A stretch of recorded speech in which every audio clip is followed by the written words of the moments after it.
Hi friends, मैं जायद third year BSc nursing student ANM से गया। यार आज इस वीडियो में बताने वाला हूँ कि किस तरीके से मैं टाइम टेबल फॉलो किया करता था, मेरी क्या क्या अप्रोचेस रहती थी और क्या क्या मेरे सीक्रेट्स रहते थे। तो ध्यान से इस वीडियो को पूरा देखते रहो, आपको बहुत सारी चीज़ें आज सीखने को मिलेगी।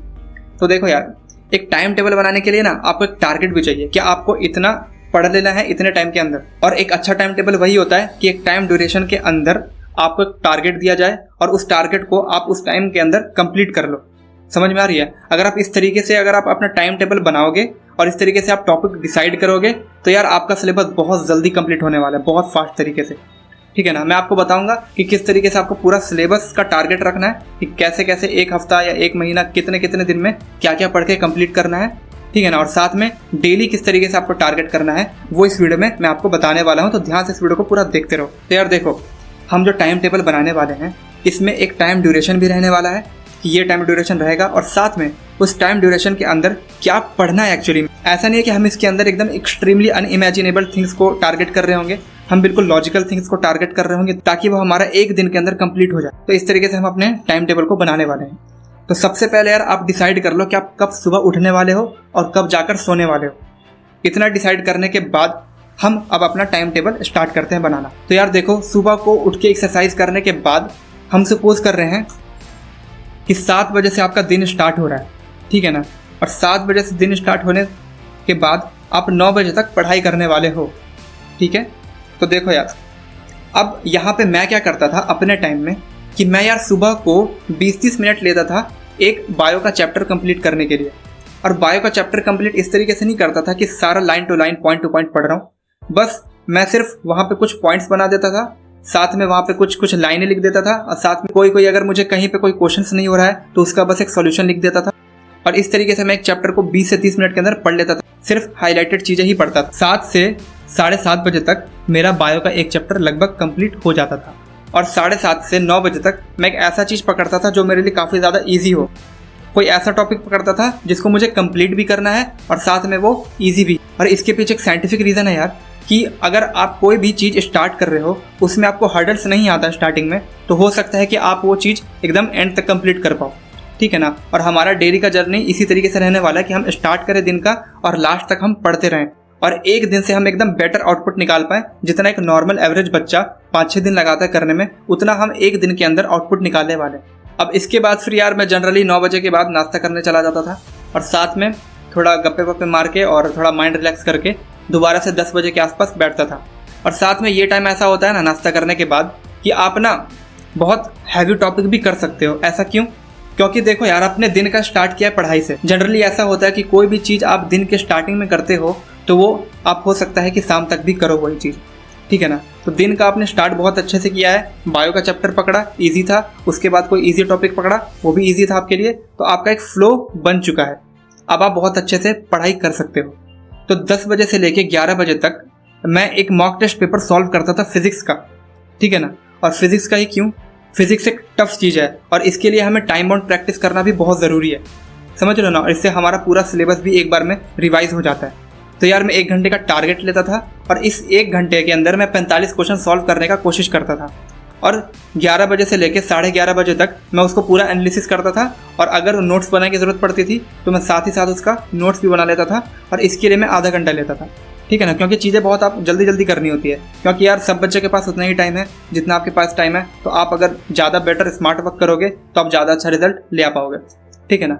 उसके बाद फिर 11:30 से लेके 1 बजे तक, या फिर 2 बजे भी मान सकते हो, लेकिन जनरली मैं 1 बजे तक का ही टारगेट रखता था। कोई भी ऐसा चीज़ जो मेरा छूटा हुआ है, जो कि मेरा सिलेबस कंप्लीट नहीं हुआ है, उस चीज़ को मैं पकड़ता था, चाहे वो हार्ड हो चाहे वो इजी हो, कैसा भी हो। बस मेरे को जो सिलेबस कंप्लीट करना है वो, और साथ में वो फिजिक्स का नहीं होता था, या तो वो केमिस्ट्री से हुआ करता होगा या तो वो बायो से हुआ करता होगा। समझ रहे हो ना? क्योंकि सुबह से हमने बायो पढ़ लिया, फिजिक्स पढ़ लिया, तो केमिस्ट्री भी हम लोग इस टाइम पे ले सकते हैं, मतलब 11:30 से लेके 1 बजे तक या फिर 2 बजे तक। ठीक है ना? अगर आप 1 बजे तक उस टॉपिक को कंप्लीट कर पा रहे हो तो 1 से 2 तक आप पूरे दिन का रिवीजन करोगे जो जो आपने किया है। ठीक है ना? लेकिन अगर आप 2 बजे तक कर पा रहे हो तो ठीक है, 2 बजे तक आप कंप्लीट करो। ठीक है ना? क्योंकि अपने टाइम टेबल को एक फ्लेक्सिबल रखोगे ना, कि अगर टॉपिक छोटा है तो 1 बजे तक, और अगर टॉपिक बड़ा है तो 2 बजे तक। ठीक है? समझ रहे हो? तो मान लेते हैं 2 बजे तक आपने वो टॉपिक पढ़ा, 11:30 से लेकर 2 बजे तक। उसके बाद फिर आप 2 बजे के बाद अपना लंच कर सकते हो। तो 2 से लेके 3 बजे तक आप लंच के लिए बैठ जाओ, लंच करो आराम से, कोई दिक्कत नहीं है, 3 बजे तक एकदम रिलैक्स भी हो जाओगे। उसके बाद फिर 3 बजे से लेके 5 बजे तक आप दोबारा से कोई वैसा टॉपिक उठाओ जो आपका सिलेबस कंप्लीटेड नहीं है, तो आपका इस तरीके से सिलेबस भी कंप्लीट होता रहेगा, चाहे वो केमिस्ट्री का हो, चाहे वो बायो का हो, चाहे वो फिजिक्स का ही क्यों ना हो। ठीक है, आप 3 से 5 अपना सिलेबस कंप्लीट करने में रखोगे और साथ में 5:30 बजे तक भी आप टाइम खींच सकते हो। ठीक है, और मान लो कि आप 5 बजे तक, 3 से 5 बजे तक आप अपना सिलेबस कंप्लीट करने वाला टॉपिक उठाए हो और उसको अच्छे से पढ़े हो। उसके बाद फिर 5 से लेके 5:30 बजे तक या फिर 6 बजे तक आप रिवीजन करो।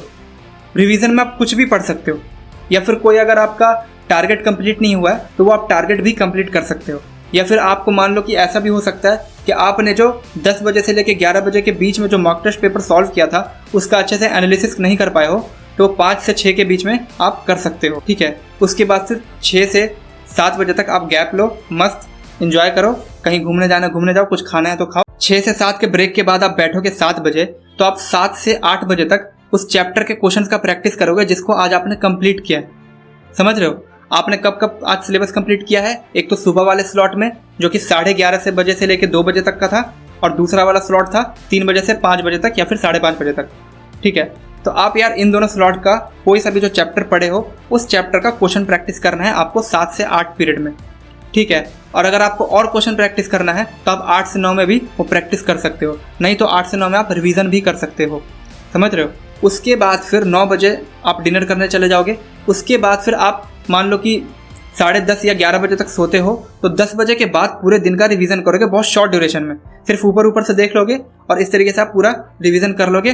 और यार ये जो मैंने तरीका बताया आपको, इस तरीके से अगर आप डेली प्लानिंग करते हो ना तो आपको 1 हफ्ते के अंदर ही रिजल्ट दिखना स्टार्ट हो जाएगा, क्योंकि आपका इसमें बिल्कुल भी टाइम वेस्ट नहीं हो रहा है, दिमाग एकदम फ्रेश रह रहा है, और साथ में आप सब्जेक्ट बदल के पढ़ रहे हो तो आपका माइंड भी एकदम रिफ्रेश होता जा रहा है, बिल्कुल भी टेंशन नहीं हो रहा दिमाग में। समझ रहे हो? और अब हम बात करने वाले हैं कि किस तरीके से आपको टारगेट करना है एक सिलेबस का, ताकि आप एक सिलेबस बहुत कम टाइम में कंप्लीट कर पाओ। इसके बाद हम बात करते हैं कि आपको किस तरीके से अपना पूरा सिलेबस कवर करना है। इस चैनल के साथ बने रहो, वैसी वीडियो भी आने वाली है जिसमें आपको बहुत कम टाइम में पूरा सिलेबस कवर करने का तरीका बताऊंगा। तो सबसे पहले हम बात करते हैं जो बच्चे कुछ सिलेबस कंप्लीट कर चुके हैं और कुछ सिलेबस उनका रह रहा है, क्योंकि इस तरीके के बच्चे थोड़े ज़्यादा होते हैं। तो देखो यार, आपका जितना भी सिलेबस बचा हुआ है उसको पूरा पहले समझो कि अच्छा इतना सिलेबस बचा हुआ है। उसके बाद फिर देखो कि आपके पास कितने महीने बचे हुए हैं और 1 महीना घटा दो, क्योंकि यार 1 महीने में सिर्फ आपको क्वेश्चन प्रैक्टिस करने हैं। ठीक है ना, और जितना महीना बच गया बाकी का उतने में ही आपको पूरा सिलेबस कंप्लीट करना है। और यार सिलेबस कंप्लीट करने का सबसे सिंपल तरीका होता है 1 शॉट वीडियो, और उसका नोट्स बना लो और वीकेंड्स पर रिवाइज करते रहो, आपका सिलेबस बहुत आसानी से कंप्लीट हो जाएगा।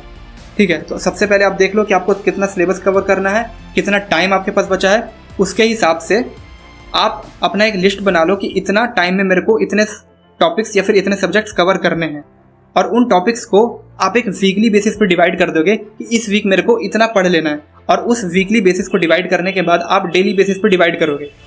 तो डेली बेसिस पर डिवाइड करने के बाद आप देखोगे कि आपको बहुत कम चंक्स ही डेली पढ़ना है आपका पूरा सिलेबस कंप्लीट करने के लिए। समझ रहे हो? तो उस जो छोटा टॉपिक है, छोटा जो सिलेबस है, उसको कवर करने के लिए एक दिन काफ़ी है आपको। और यार देखो, एक और चीज़ समझा रहा हूँ कि आप कोशिश करो कि आप पूरा टारगेट अचीव कर लो उतने ही टाइम के अंदर जितना टाइम आपने खुद के लिए डिसाइड किया है। और साथ में यार ये मत सोचो कि आगे का मेरा नहीं हो पाएगा, ये हो जाएगा, वो हो जाएगा। ठीक है, एक चीज़ समझो यार कि आपको डेली जो टारगेट आपने दिया है ना, बस उतना अचीव कर लो, रात को बहुत अच्छी नींद आने वाली है। समझ रहे हो? अगर आप डेली का टारगेट भी कंप्लीट कर रहे हो ना यार, तो आप अंदर से बहुत पीस फील कर रहे होगे, बहुत अच्छा आपका माइंड हो रहा होगा। और डेली बेसिस पे करते जाओगे ना तो आपको रिजल्ट इतना जल्दी नहीं दिखेगा, बट 1 हफ्ता, 2 हफ्ता, 3 हफ्ता, महीना भर पार होगा ना तो बहुत आप अच्छा फील कर रहे होगे। आपको अंदर से फील आ रहा होगा कि आपने बहुत सारा सिलेबस कंप्लीट कर लिया है। स्टार्टिंग के दिनों में 2-3 दिन में पता नहीं चलता है, लेकिन फाइनल रिजल्ट आपको 2-3 हफ्तों में या फिर 1 हफ्ते के बाद थोड़ा दिखना स्टार्ट हो जाएगा।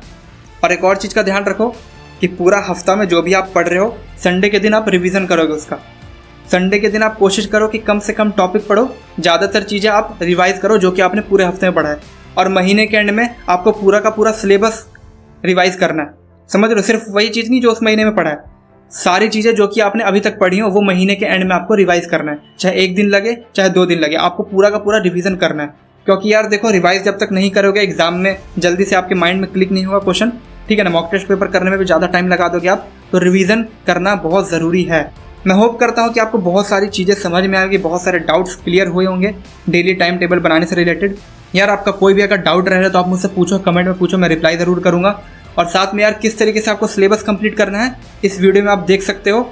और यार मिलता हूँ उस वीडियो में। Thank you very much video देखने के लिए, और चैनल को सब्सक्राइब करके रखो, क्योंकि यार इस चैनल पे वीडियो आने वाली है कि आपको किस तरीके से बहुत कम टाइम के अंदर बहुत सारा सिलेबस कंप्लीट करना है, और साथ में बहुत कम टाइम के अंदर बहुत सारे क्वेश्चंस कैसे सॉल्व करने हैं, इस पे वीडियो आने वाली है। तो चैनल को सब्सक्राइब करके रख लो, वीडियो को लाइक कर देना अगर पसंद आए तो। मिलता हूँ उस वीडियो में। इस वीडियो को जब तक देखो, thank you very much video देखने के लिए।